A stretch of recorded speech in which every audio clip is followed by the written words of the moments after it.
Hi, happy Dhanteras and welcome back to the Y Factor. Today's presentation, Ludo by Anurag Basu. More to that later. An anthology film comprising of 4 different stories. We start with the weakest one first, starring Rajkumar Rao and Vani Kapoor. Oh, no, sorry, not Vani Kapoor. The new Vani Kapoor, Fatima Sana Sheikh, to put it in perspective. Because she is the reason why the story goes from average to poor to worse. And it takes all the brilliance of the supporting cast and Rajkumar Rao particularly to make this segment worthwhile watching. That's where I guess Anurag Basu is taken a beating by casting Fatima Sana Sheikh. She should stick to Amir's movies only because she's a misfit anywhere else. Very bad performance. She's too smug, too bad, and hence spoils the entire show. Rajkumar Rao on the side delivers his heart for the performance. As a Bachchan fan who's left that and become a hey koi shak Mithun fan, he delivers his heart out for the love of his life and is brilliant in his acting, in his nuances, in the way he's mastered his opening monologue, of the way he narrates or recites the entire menu in one shot. Brilliance, sheer brilliance. But let down, had instead of the current lady, had there been any other stronger actor in front of him, this segment would have been one of the best, because it lacks chemistry. And he doesn't get the support from her. Overall, nice segment in terms of only and only because of Rajkumar Rao and his supporting guys. Coming to the next one. After green, we shift to blue. So we have Rahul Saraf and Pearl Mane, the Malayali actress. These two are a breath of fresh air to the entire ongoings in the film. Why? Because they only communicate with one thing: the language of money. One can't understand Hindi, one cannot speak Malayali. And how the roller coaster ride takes them up and down, and how they discover each other, literally, is a beautiful aspect shown by Anurag in the film. All in all, completely entertaining in their entire bits and pieces. Coming to the third segment, Yellow. Aditya Roy Kapoor and Sania Malhotra.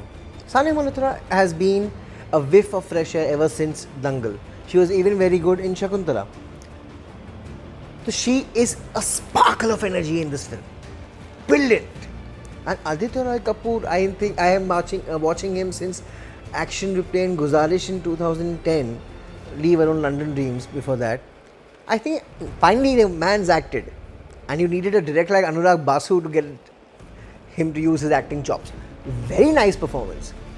You feel for the man and his beliefs, and you do not antagonize Sania for her choices in life. And together they are so in sync with each other, their thought process, and in sync with the entire master game being played by Anurag. So it's a delight, and when they reach their fateful ending, you feel that alright, this is the best they could have got. So, but hats off to Mr. Basu for getting such brilliant performances and such finely handled nuances in both of them. Coming to the red story, Inayat as a baby girl and Abhishek A. Bachchan, I think numerology finally got to him. One of his finest performances after Guru is what Abhishek has delivered. Kudos to Anurag Basu for again extracting the actor in him who had been lost due to the entire smug role play. The finest tender moments of the movie belong to Abhishek and the baby. Your heart yearns for them, and I genuinely felt, along with my family, and I just wish they had more of screen time in the movie, because they were so delicately shown. It was pure love. and brilliant performances by both of them, which you will see a glimpses in the trailer also. One of the and undoubtedly the best segment of the 4. And just for that reason, had they just reduced Fatima's role and increased Abhishek and the girl, it was pleasing to the eye. Now coming to the dice. Pankaj Tripathi as Sattu.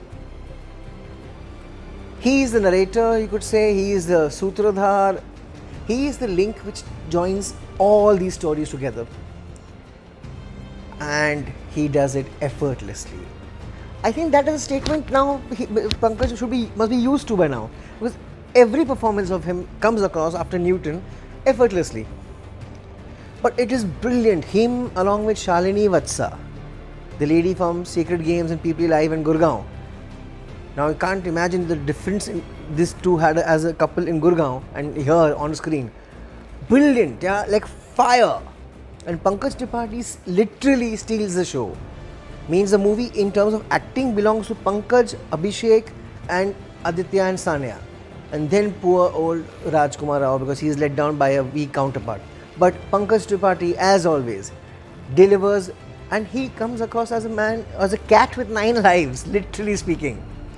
Hence the dice. Now coming to the mastermind in the entire plot, Anurag Basu. Just like you might have noticed but did not consider the omnipresent chessboard here. Similarly, he and Rahul Bagga are there throughout the film, but still present, absent in your mind. Present but absent. And you will discover that as you reach towards the end.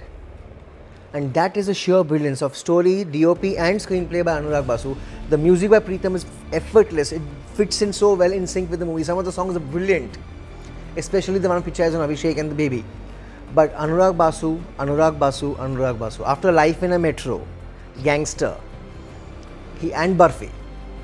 This is undoubtedly, I think, one of his best films ever.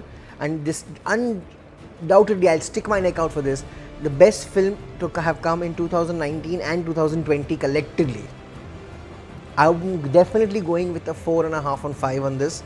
I'm cutting a half because of the miscast of Rajkumar Rao's counterpart. Otherwise, this is the best film of the year. You cannot afford to miss it. Does it have the Y factor? Does it have the Y factor? Does it have the Y factor? Does it have the Y factor? Yes, yes, yes, yes, yes. Go watch it. Thank you.